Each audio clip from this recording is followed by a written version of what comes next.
eu precisar de ti, sempre que a minha voz ouvir, não há prazer maior que a tua companhia, meu Senhor. Em saber que olhas para mim, eu quero ser para sempre teu, sentir em mim o teu amor. Me entrego hoje em tuas mãos, e então viver por ti. Eu viverei por ti.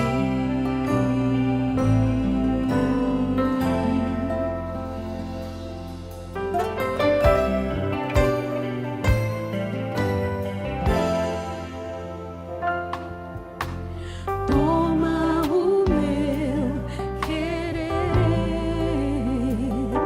renova dentro em mim o teu amor, concede tua paz, ó meu Senhor.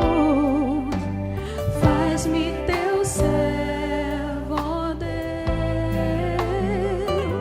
ungindo minha vida com tuas mãos, mostrando para mim a direção. Eu quero ser para sempre teu, sentir em mim o teu amor. Me entrego hoje em tuas mãos, e então viver por ti. Eu viverei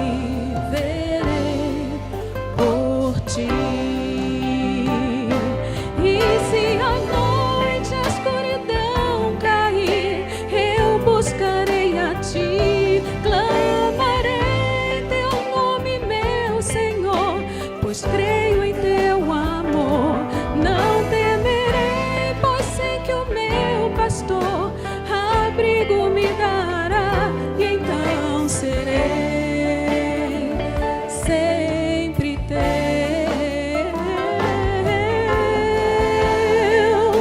Quero ser para sempre teu, sentir em mim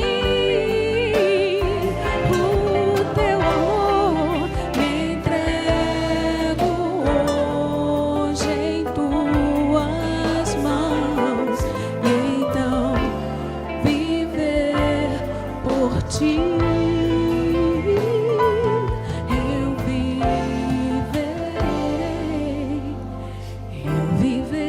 Eu viverei por ti.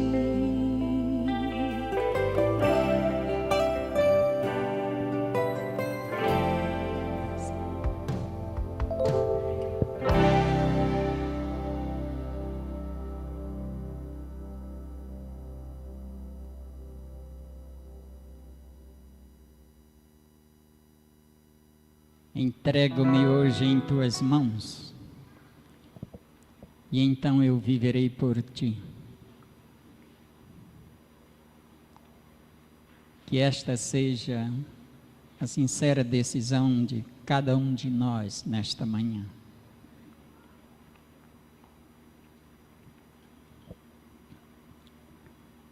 Hoje é um sábado muito especial. Além de ser o santo dia do Senhor, é o dia do Espírito de profecia.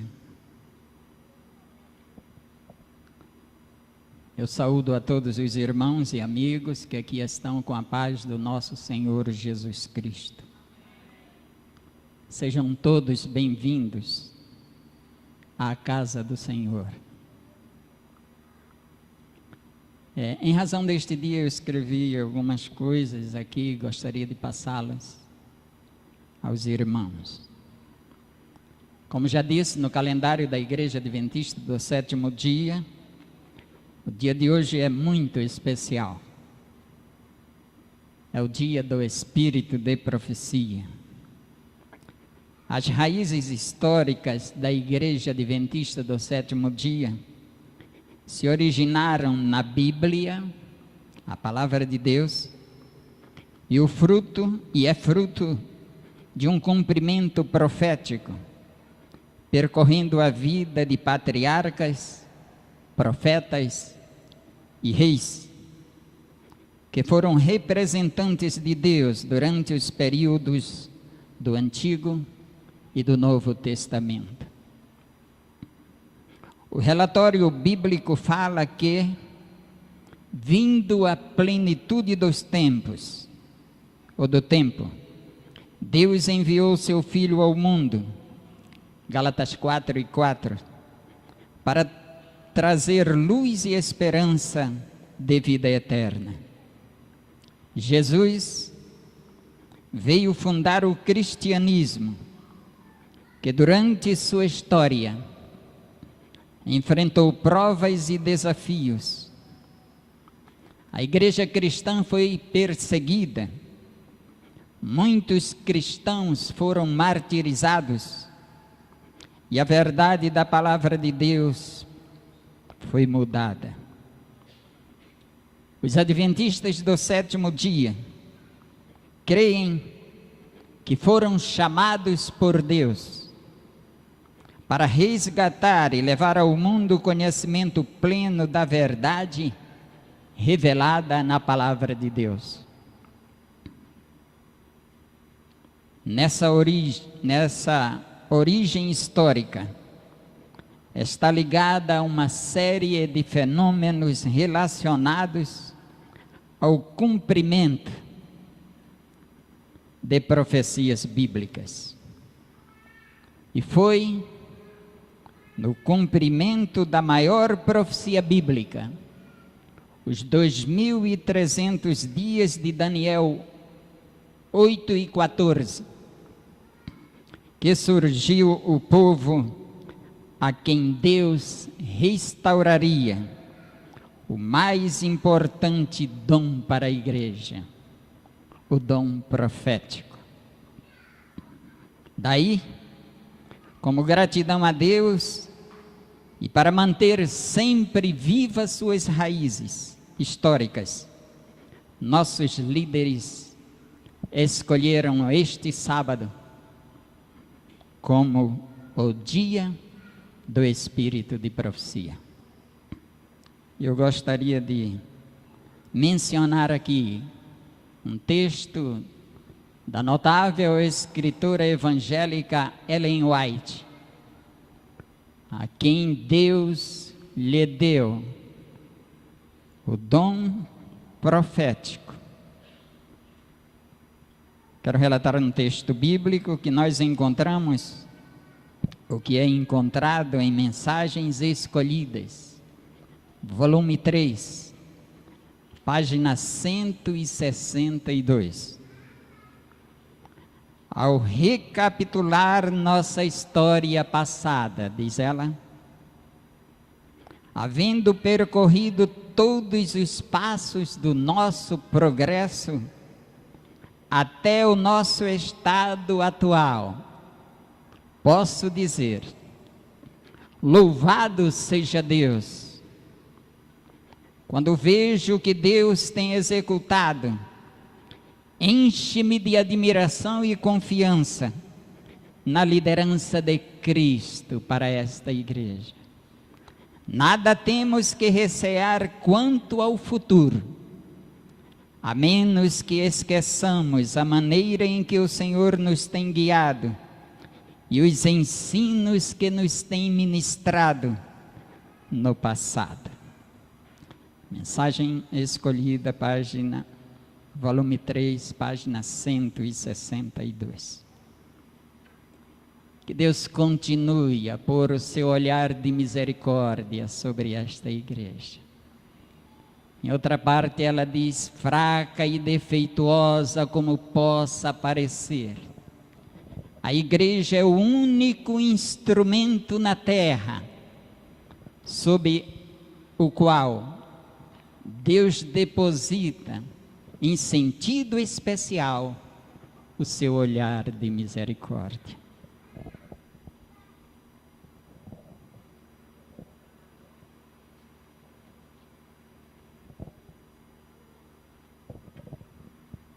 O primeiro ano do ministério de Jesus nesta terra foi marcado por uma curiosidade extraordinária por parte do povo. Os milagres, as curas, os atos prodigiosos que Jesus fazia, despertava a admiração do povo e, de certa maneira, despertava também o carinho. O povo seguia Jesus por onde quer que ele fosse com muito entusiasmo.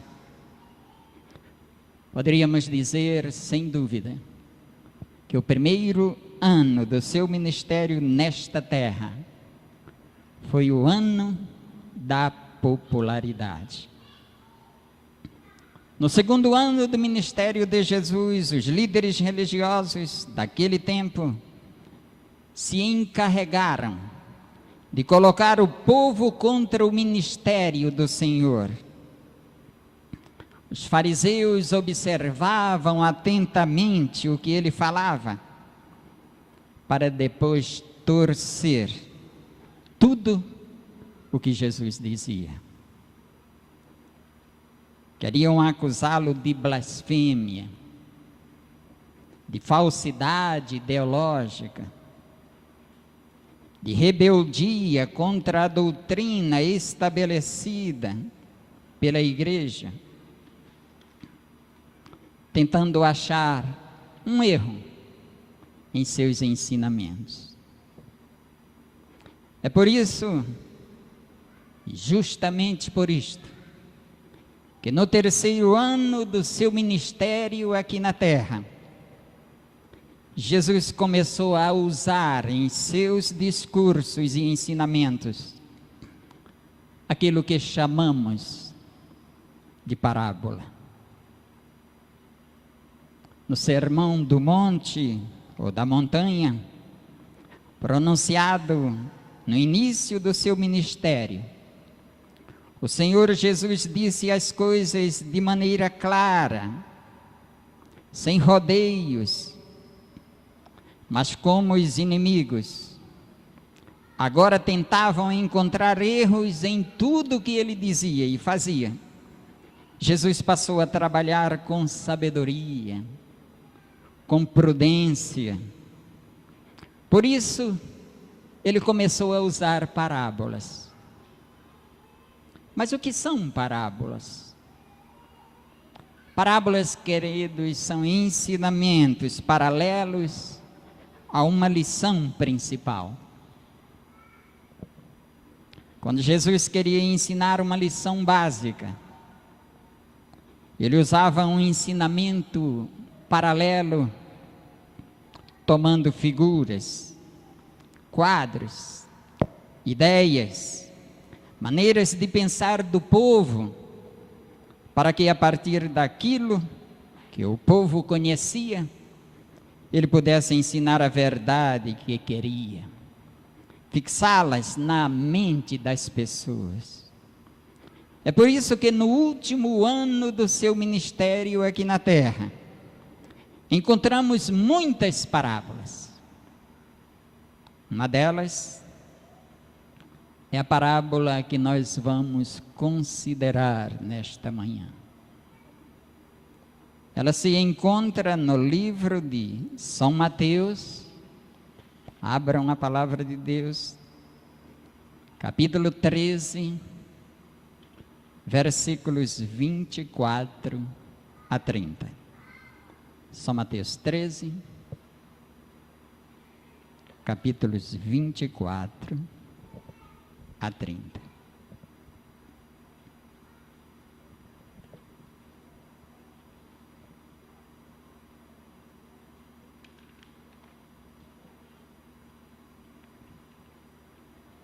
Outra parábola lhes propôs, dizendo: O reino dos céus é semelhante a um homem que semeou boa semente no seu campo.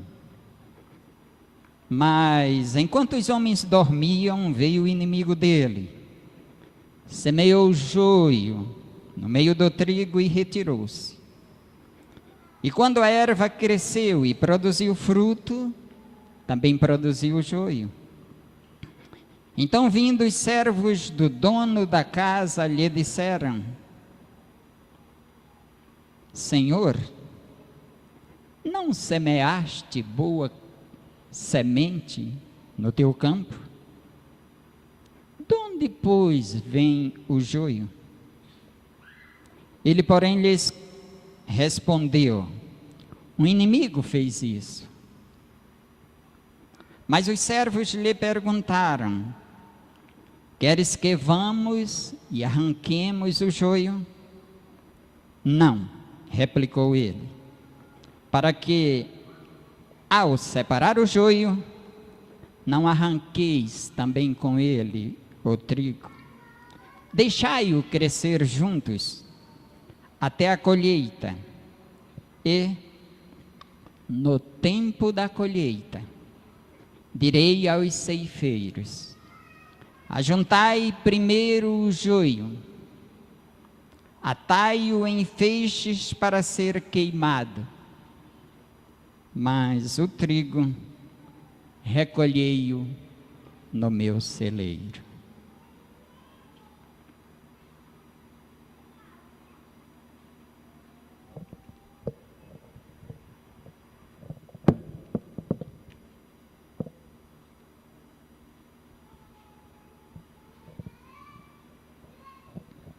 Nesta parábola, meus queridos irmãos, encontramos dois senhores: o proprietário, dono da terra, e o inimigo do proprietário. O proprietário, que simboliza Deus, semeia o trigo. Ele o faz de dia. Deus sempre apresenta as coisas às claras. Com Deus não existe penumbra, nem sombras, nem trevas. O que Ele faz, faz na luz do dia. Com Deus não existe mentira, nem falsidade, nem coisas dúbias. Com Deus tudo é claro como a luz do dia. E Ele diz em sua palavra, em Provérbios, no capítulo 4, versículo 4.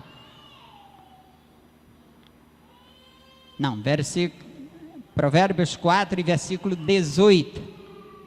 A vereda dos justos é como a luz da aurora, que vai brilhando mais e mais até ser dia perfeito. O outro personagem da parábola é o inimigo do proprietário. Este simboliza o diabo. De acordo com a parábola, este semeia à noite, oculto, nas trevas, escondido. Ele é o pai da mentira, é o pai da falsidade. Ele anda com rodeios, com meia-verdades, nunca apresenta uma mensagem clara, esconde-se, é astuto. Estamos vendo dois senhores, Deus trabalhando na luz do dia e o diabo trabalhando nas trevas da noite. Deus semeando trigo bom, o diabo semeando joio mau. Deus semeando para colher, o diabo semeando para confundir. Logicamente, o fim também é completamente diferente. O trigo bom é colhido para o celeiro, o joio é colhido para ser jogado ao fogo. Na interpretação da parábola, o Senhor Jesus diz assim, em São Mateus, no capítulo 13, versículo 38, o campo é o mundo.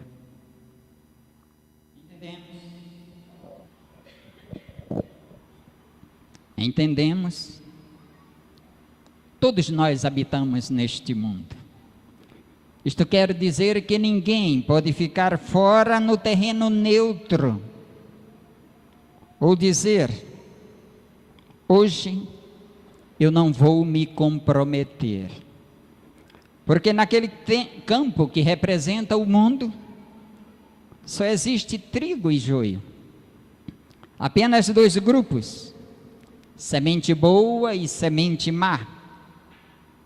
Não existe o terceiro grupo, o grupo daqueles que estão pensando se serão bons ou se serão maus. Só dois grupos. O que Deus está tentando nos dizer é que nós só temos dois caminhos, dois destinos. Ou seguimos a Deus, ou seguimos o seu inimigo. Ficar no campo neutro já é seguir o inimigo de Deus.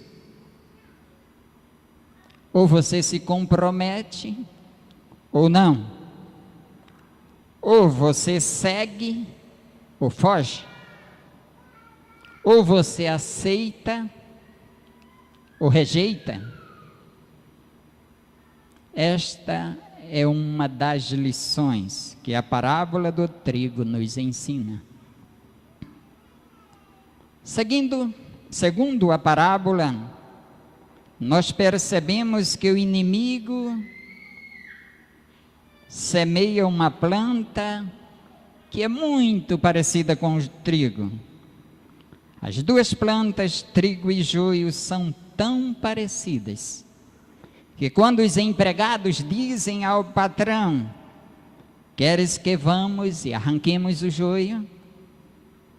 O patrão diz, não, deixai-os crescer juntos até a colheita.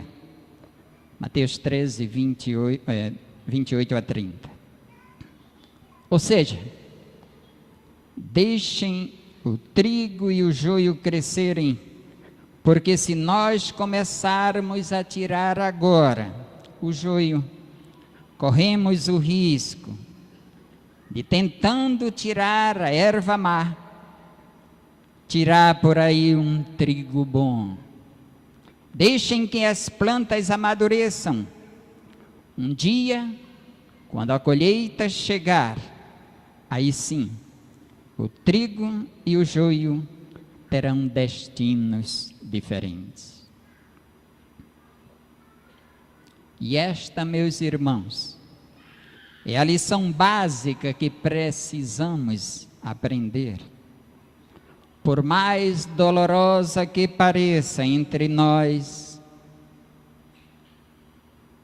há trigo bom, plantado pelo Senhor Jesus, e também há joio, plantado pelo inimigo de Jesus. Quem é trigo bom? E quem é o joio? Isso, meus queridos irmãos, ninguém pode saber agora. E por favor, não me digam que pelos frutos os conhecereis, que podemos saber ou distingui-los pelos frutos, porque os frutos que hoje mostramos não são provas que determinem que o joio, ou melhor, quem é joio e quem é trigo. E eu diria, ninguém, pastor nenhum, líder nenhum, membro da igreja nenhum cristão pode determinar quem é trigo e quem é joio. Hoje, meus queridos irmãos, com as nossas limitações humanas, não podemos fazê-lo. Mas uma coisa é verdade: em toda a igreja hoje há trigo e joio. E eu diria mais ainda, entre os líderes da igreja, hoje há trigo e joio. Entre os oficiais da igreja, hoje, entre os diáconos, é possível que entre diaconisas, diretores de jovens, haja trigo e joio. Os irmãos sabem qual é um dos grandes perigos que corremos hoje? É de se dizer, ou de se determinar, que a igreja de Deus não é a igreja de Deus por causa do joio que possa se achar nela. Deus, meus queridos irmãos, tem uma igreja nesta terra. O campo também é o reino de Deus, porque as sementes são os filhos do reino. Jesus planta trigo bom, mas o inimigo vem à noite, amparado pelas trevas, e planta joio mau. Trigo e joio têm que crescer juntos, dentro do ministério, dentro do magistério, dentro do campo da música, entre os membros da igreja, entre líderes da igreja. Trigo e joio têm que crescer juntos até o dia da vinda de Cristo. Esta é uma lei da vida. Queiramos ou não, aceitemos ou não, esta é uma lei da vida.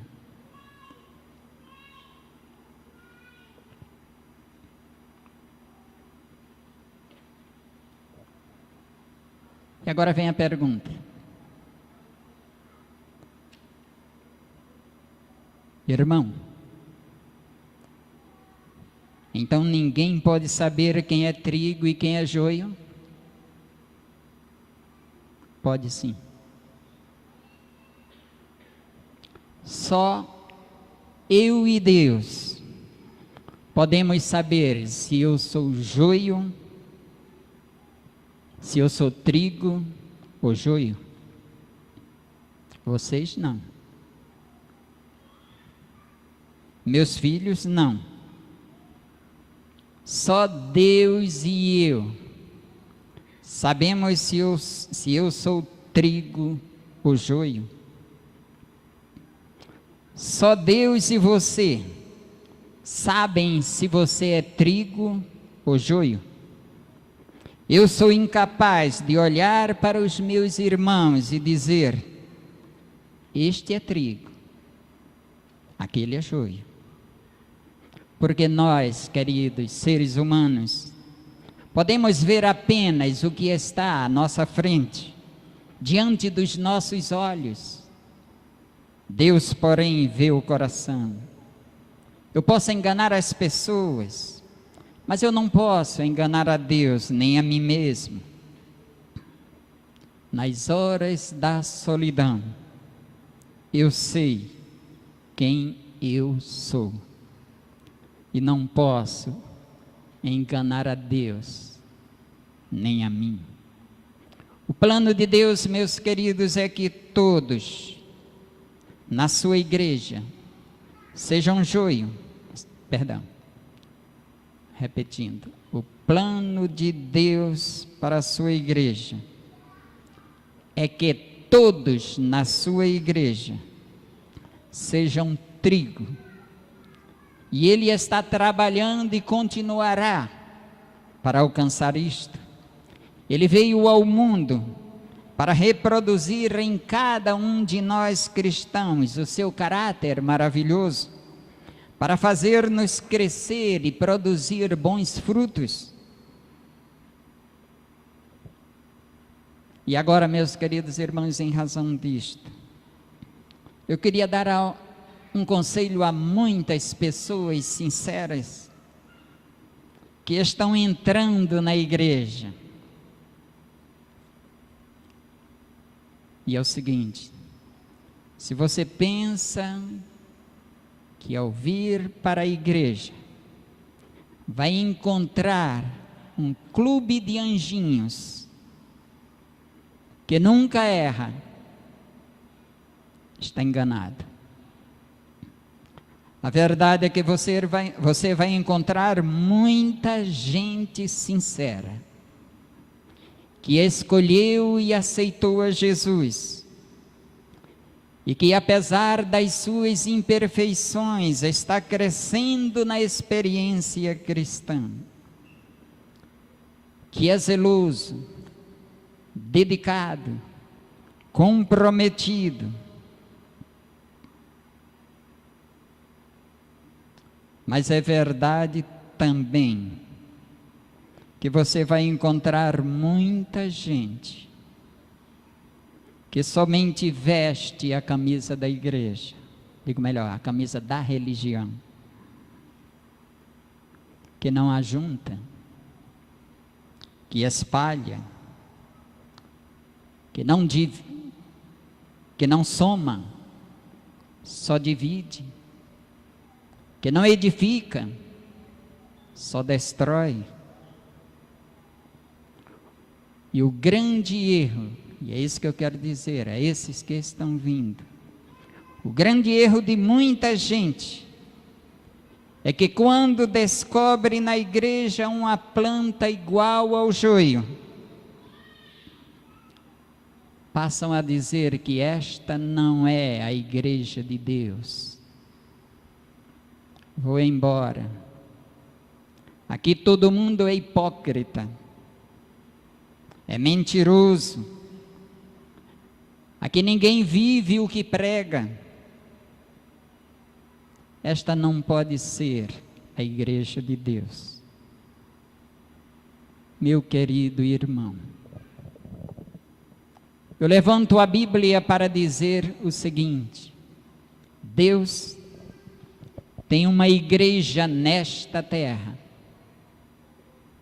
mas o seu reino é semelhante a um campo, onde há trigo bom e, infelizmente, também há joio.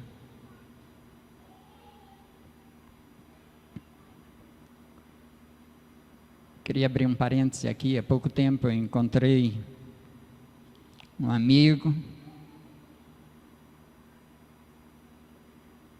que por muito tempo frequentou esta igreja. Mas um dia, só porque encontrou uma planta semelhante ao joio no meio do campo,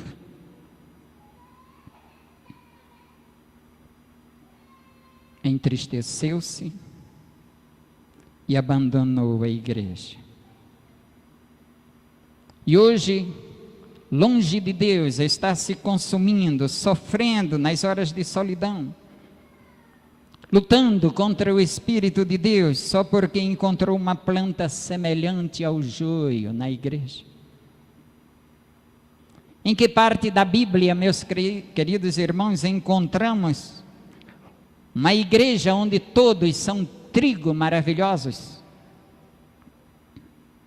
Teremos de conviver juntos, sem tentar arrancar o joio. Pode ser até que eu esteja falando a alguém que mesmo aqui se sente frustrado pela vida errada de um outro membro, de um líder. Sabe, irmãos, nós líderes somos humanos, somos homens sinceros, que decidimos um dia servir ao Senhor, mas eu tenho de reconhecer que no mundo dos líderes também há trigo e joio. Esta é uma lei da vida, já vos falei. É isso que a palavra de Deus diz.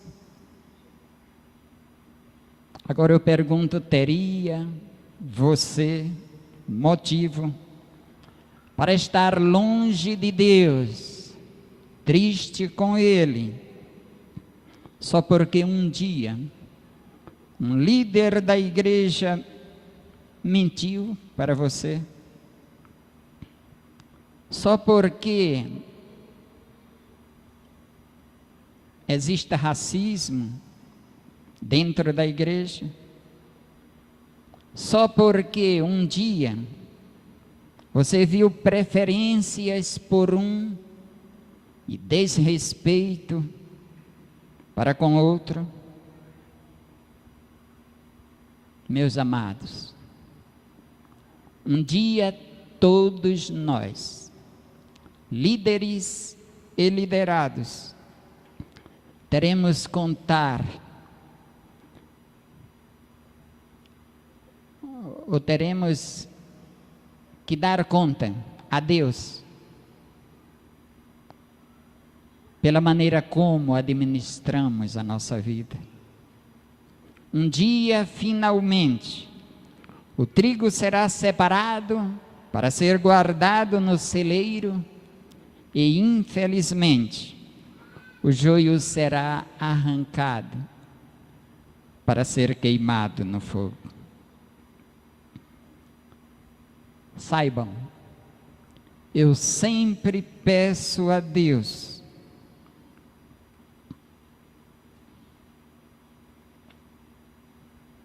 para ser trigo. Eu sempre peço em minhas orações para ser bom trigo. Mas quantas vezes eu descubro que sou joio?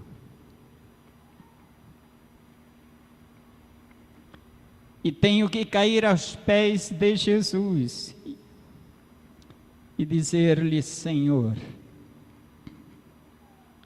eu não quero ser joio,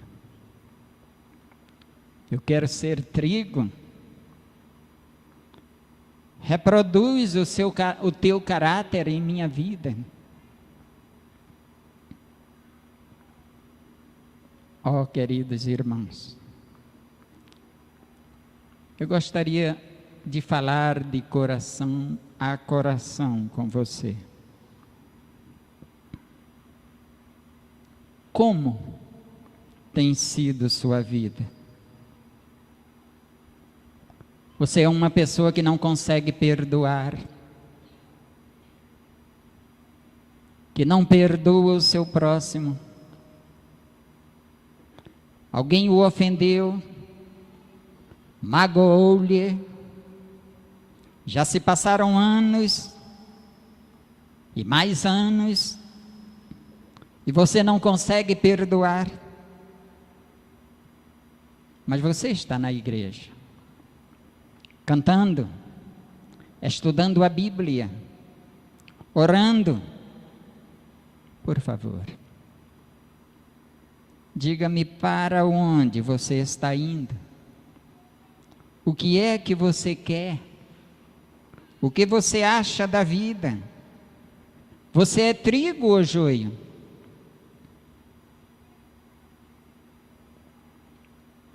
É possível que eu esteja falando até a alguém que vive escravizado a algum erro, amarrado a algum pecado que ninguém conhece, ninguém sabe, mas você está na igreja, cantando, participando, trabalhando, por favor, em nome de Deus, eu lhe pergunto, o que é que você acha que está fazendo? Para onde você acha que está indo? Você acha que sua presença na igreja está garantindo sua salvação? Se você é daqueles que andam brigando, disseminando discórdia, criticando, julgando, mas está na igreja, criando divisão e mal-estar, diga-me, algum dia você tem que acordar, ficar sozinho e dizer: meu Deus, o que está acontecendo comigo? É este o trigo bom que tu tens em tua igreja? É este o trigo bom que tu queres que eu seja? Jesus, meus queridos irmãos, não veio a este mundo somente para trazer pessoas para uma determinada igreja. Jesus veio a este mundo para reproduzir o seu caráter maravilhoso em sua vida e na minha vida. Mas para que isso aconteça, um dia eu tenho que ir a Ele e dizer-lhe: Senhor, eu não sou ninguém, eu não posso, eu já tentei, já me esforcei, mas não consigo. Senhor Jesus,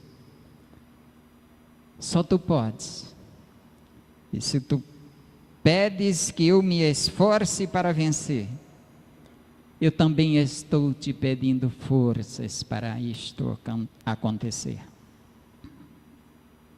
Embora eu saiba que tu respeitas a minha vontade, eu te entrego a minha vontade. Faz por mim o que eu não posso fazer por mim mesmo.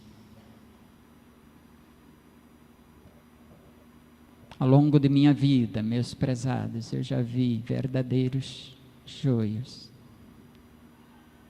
voltarem a ser bons trigos, chorando aos pés da cruz. Jesus, meus queridos, está desejoso de operar milagres na vida das pessoas. E este é o momento para nós experimentarmos em nossa vida o verdadeiro milagre.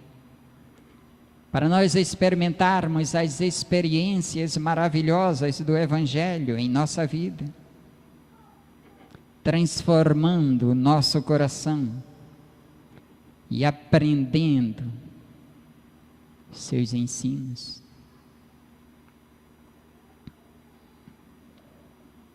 Saibamos que na igreja de Deus o trigo e o joio têm que crescer juntos,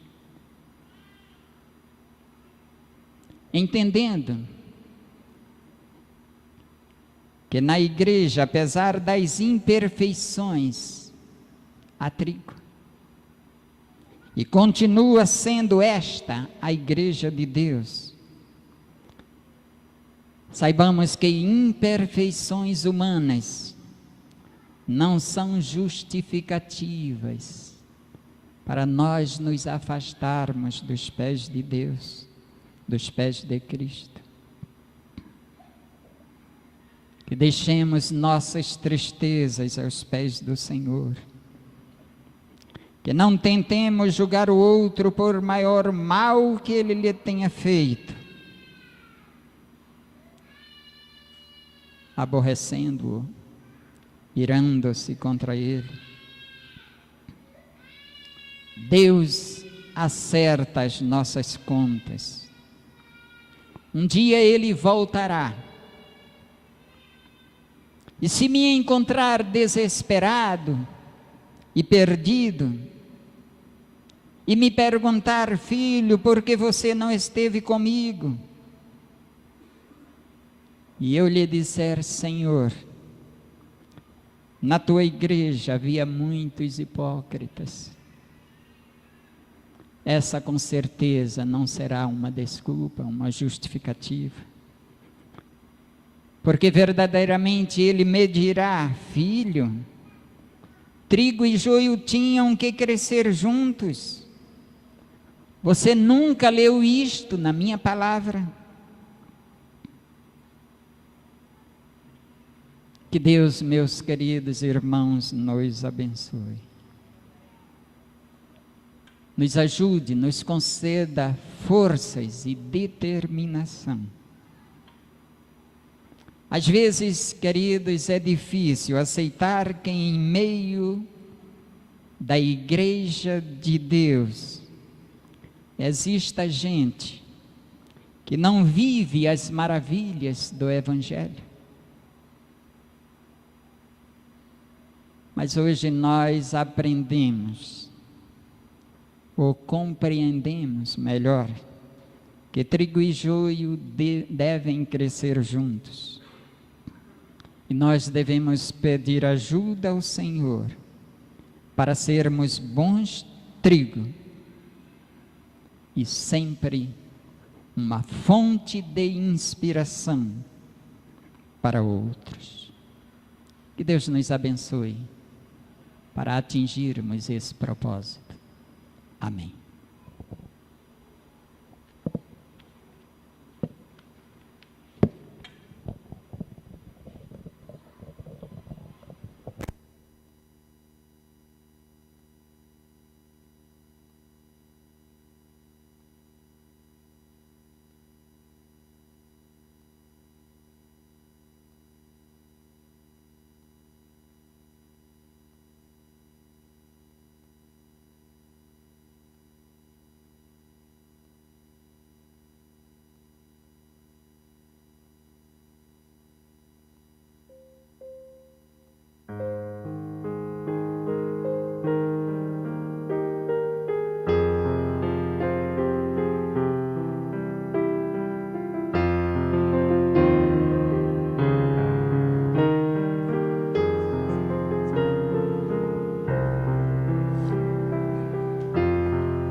De pé agora e cantar Fortalece Tua Igreja, o hino de número 506. Tua igreja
estás nos céus.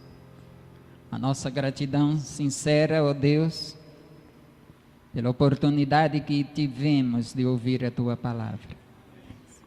Nossa gratidão também pela instituição do dia do Espírito de Profecia. Nossa gratidão porque Tu puseste nesta igreja o dom profético, através dessa Tua serva Ellen White.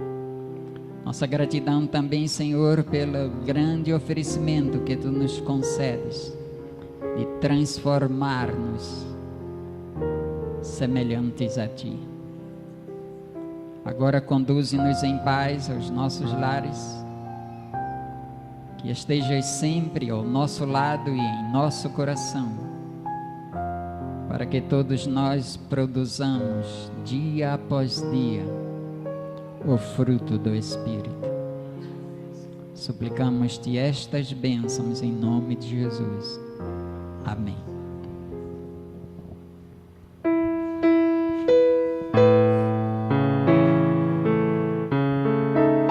Que os irmãos se lembrem de continuar aqui presentes.